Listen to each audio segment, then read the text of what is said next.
Hi, welcome back to Gifted Guitars. Today I am going to be staining Erik's Succulent style guitar. This is part 3 of a series of videos that I'm doing on this particular guitar. If you haven't watched the previous ones, go back and check them out. I'll put a link in a place. It'll either be in the description or popping up next to my head somewhere. I'm filming this a little bit out of order, so my hair might change length, both on my face and the top of my head. Sorry about that. That's the magic of video editing. You don't have to wait the weeks and weeks and weeks that I'm waiting to make the guitar and for things to dry and cure, but as a result, you get some distracting hair growth. Just one of those things. Anyway, here's me from the past, ready to stain the guitar. I'm gonna be using leather dye today to color this guitar. Typically on the guitars that I've worked on, I've either used acrylic or guitar lacquer with pigment in it to make the color of the guitar. But with this guitar, the best way to get the most out of that flame maple veneer that's on it is to stain the guitar. And so I'm going to be staining the wood with this leather dye. It is a very tricky thing to do, and the thing that I'm trying to do with it is very ambitious and theoretical. I've never tried this before. Luckily, I have a very similar color and grain wood that came with the wood burner, so I can test out colors and mix colors and see what works the best on these before I actually do it on the guitar. The first thing I actually need to do here is get rid of any of the pencil marks that are on the guitar. So I'm going to use this kind of like rubbery eraser. I used this a lot when I did drafting in college. It does a really good job without leaving eraser dust on the guitar of picking up anything that I don't want on it. So I'm leaving all those burn marks, but taking off all the pencil and the graphite.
Before I do any more staining on this, I think I need to put the guitar together. I need to put the neck on the guitar. And right now the neck is a little bit rough. It feels rougher than the body of the guitar. So I'm gonna sand it down first and then glue it together, and then tomorrow I will stain the guitar. To be completely honest with you, at this point I'm kind of winging it.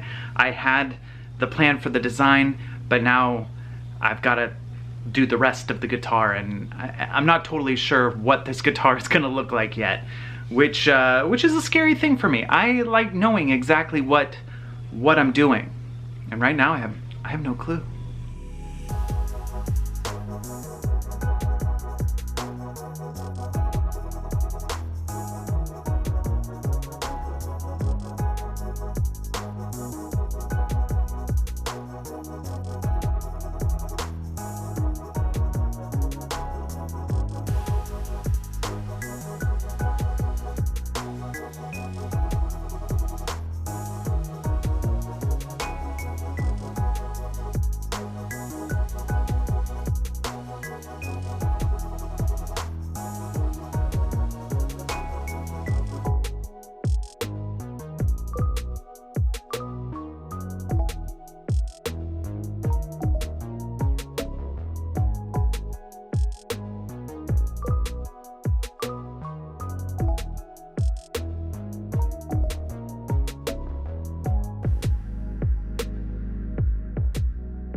It is the next day. This has been sitting at least 24 hours, and it's time to take the clamps off and see how it holds up. Hopefully well, because otherwise that would be disappointing.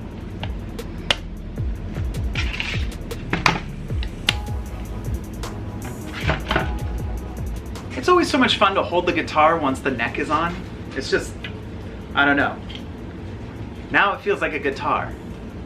It's not a guitar yet, I can't play it, but it feels like a guitar. The next step is to stain the rest of the guitar, and before I do that, I want to tape up the neck and possibly tape up some of the design work on here so that I don't end up with spillover while I'm doing the staining. Taping when you're staining isn't going to keep the stain from bleeding into other parts of the guitar. Part of the staining process is the stain actually seeping into the pores of the guitar, and so it sort of spreads out into other areas. But my hope is that between me being careful, tape being on the guitar, and these channels created by the burn marks, all three of those elements should come together to help protect the color that's in here while allowing me to get color on the rest of the guitar. I'm still not totally sure how the coloring is going to work on this. I'm going to kind of go with it as I do it. This is a nerve-wracking yet exciting moment in the guitar.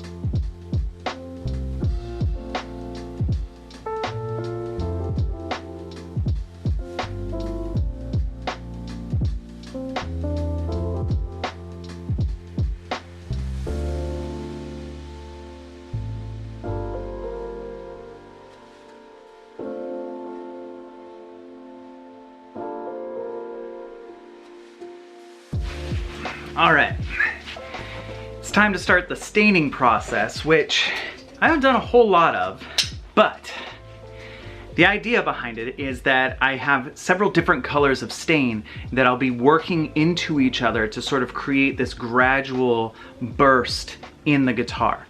If that doesn't work, I'm gonna have to kind of go with whatever the stain does. If the stain starts moving in a weird way, I gotta go with it. If it won't stain correctly, I gotta figure out how to deal with that. It's all sort of stuff that I'm figuring out on the fly. And from what I can tell, that's kind of what the staining process is for a lot of these guitars that have the really cool tops to them. I've watched a few professionals do this through YouTube and stuff like that for PRS guitars, which are beautiful guitars. They do such amazing stain work, and it really does feel like the artist kind of gets a feel for it, ruins a whole bunch of guitars till they get a knack for it, and yeah, so hopefully this isn't one of the bunch of guitars that I'm gonna ruin in my career.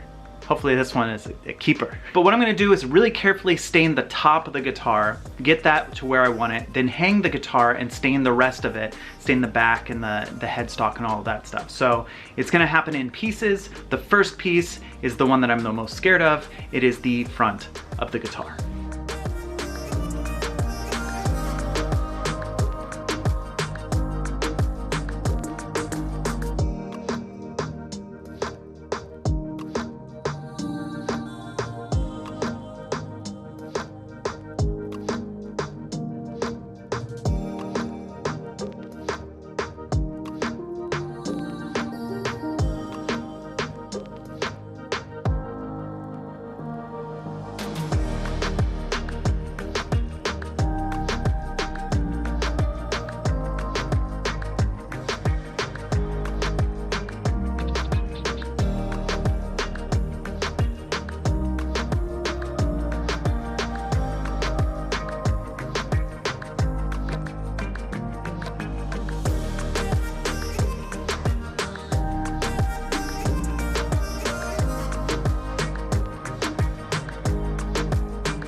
Okay, that went pretty all right. Now I'm gonna take the tape off because my curiosity is getting the best of me. I need to see what happened under the masking because I think there's been a lot of spillage. Might still look cool, but I don't know if there's something I'm gonna have to deal with here. So let's take the masking off.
At this point, I did a little bit of touch-up work on the guitar. I've taken off the tape and sanded the binding so that it still looks a little stained, but I can't really get too deep into the pores of the binding without ruining the binding. So it's gonna have kind of an aged look to it, which I think Erik's gonna appreciate. I've done some really light sanding over the entire guitar. I used this, which is called a tack cloth, to sort of pick up any extra dust, anything like that. I don't want any specks of anything on this before I start lacquering it. And I'm trying a different technique with the lacquer this time. I am warming the lacquer in some hot water before I spray it onto the guitar. Apparently that makes it more even. It's a better way of applying lacquer to a guitar.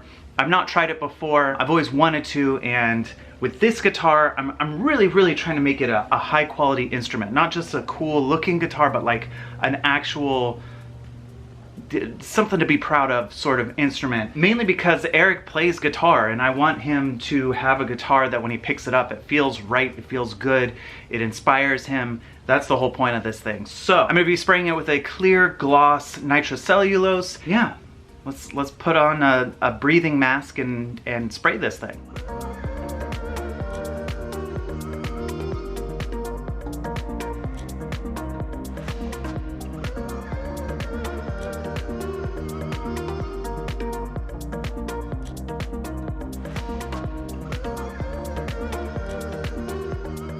That was only one coat and you can already see that flame, that like curly maple, is starting to show through even more. And as I put more and more coats on, it's gonna pull out more of the pigment forward and give it more depth, and it's really gonna shine and sparkle when it hits the light right. I'm very excited about this. It's looking very good. It is a few days later, a few hairs shorter on the top of my head. And the guitar is fully lacquered now. You can see there's a shine on it. It's gonna get even more shiny when we buff it up later, but for now, I'd say that's looking pretty good. This is a pretty guitar. I like this a lot. I have not done much wood staining, so this is really like the beginnings of this for me. Few thoughts on it. I like how it turned out. I really like the coloring on it. I think that the wood burning looks cool. The stain did kind of lessen the effect of the wood burning.